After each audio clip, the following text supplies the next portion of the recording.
You mentioned rape. Does it Oh my happen in goodness. prison? How graphic can we get on your show? Well, within reason. Because a lot of people think that happens in prison. Does it happen? And it doesn't happen if you're in the Aryan Brotherhood or in one of the racial cliques, right? All right. Prison rape is so common.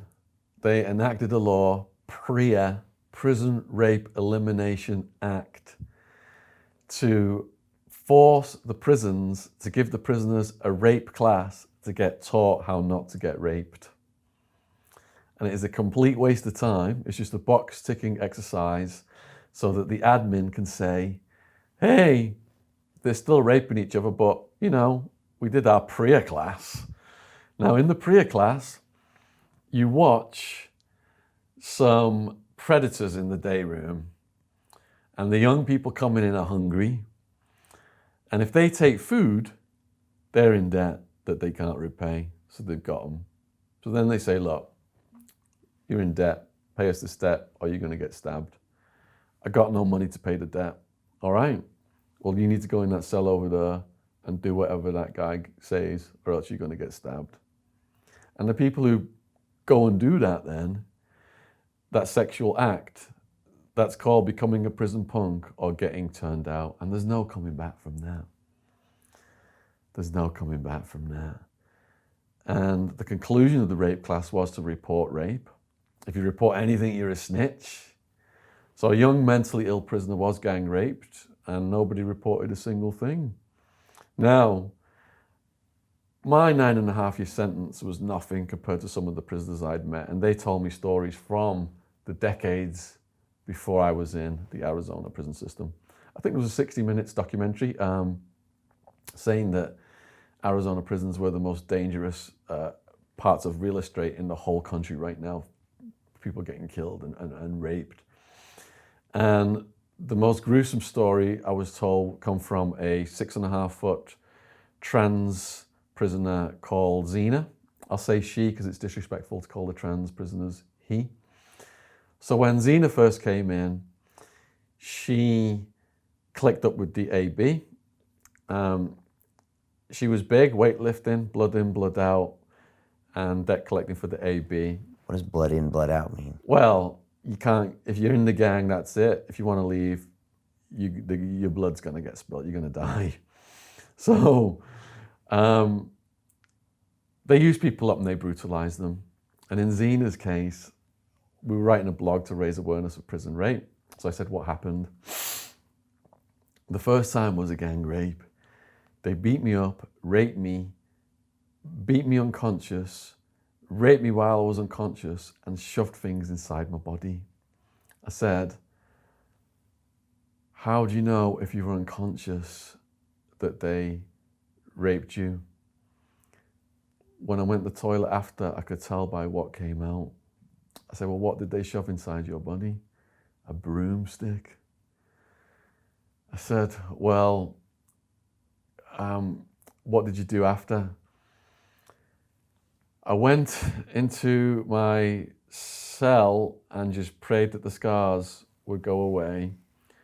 There's absolutely nothing you could do.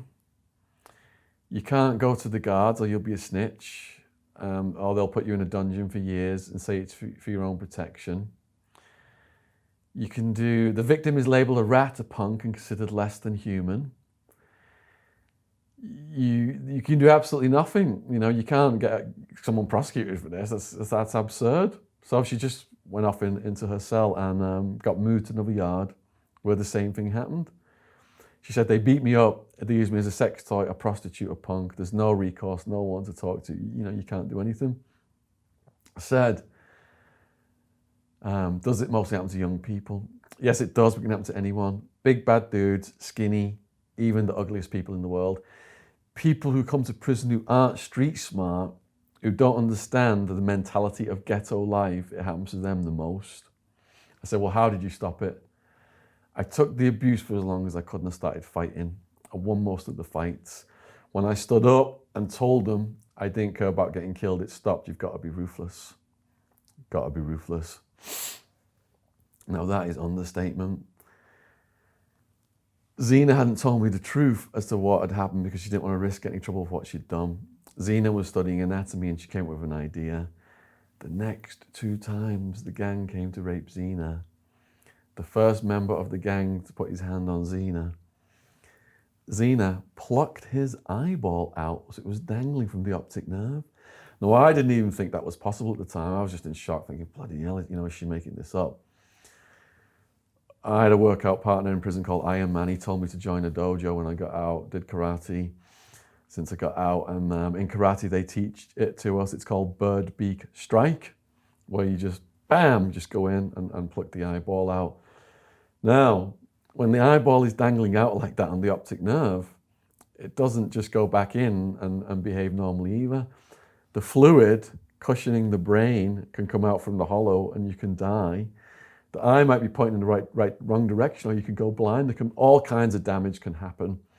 So Zena did this on 2 separate occasions. She pulled eyeballs out, and they classified her as extremely dangerous, but they moved on to some of her friends. One friend was gang raped. They held him down. They shoved a light bulb in his behind, and they made bets on who could smash that light bulb first. And that guy committed suicide afterwards. And another guy, they got a shovel from the work crew and they held him down and cut his head off. And when the head was finally off, they positioned it in an area of the prison where the rival gangs would see it to make the point they were the most violent and ruthless out of all the gangs.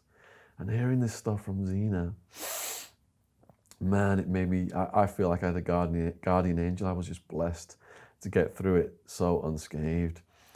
In more recent years, Zena woke up one morning, drank a cup of coffee, grabbed a felt-tip pen and started to draw lines on her scrotum. Now, the testicles are on 2 branches called the vas deferens, and the trans prisoners, they want to stop the testosterone coming in and get estrogen smuggled in. So with no painkillers whatsoever, she had a Mosby's medical dictionary that she was looking at her anatomy in, this Mosby's medical dictionary. She picks up the razor blade, slashes her scrotum open, inserts her fingers into one side, and she did manage to successfully cut off by slicing through the spermatic cord and the gristle.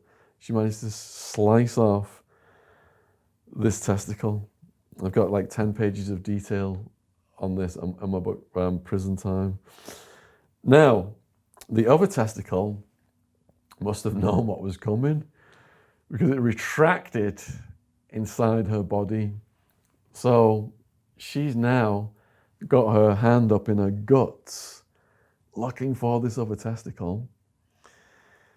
And she says she could feel like mushy stuff like organs and things just scrambling around looking for this testicle. But where she's got the blood tied off comes undone. Red hot pain is now just searing through her head from cutting the other testicle off. The blood's squirting out and she's realizing, she's got limited time to try and get this other one. Someone sees this. She's actually bleeding to death. Someone sees this, and they only just got a helicopter in time to get her to hospital to save her life.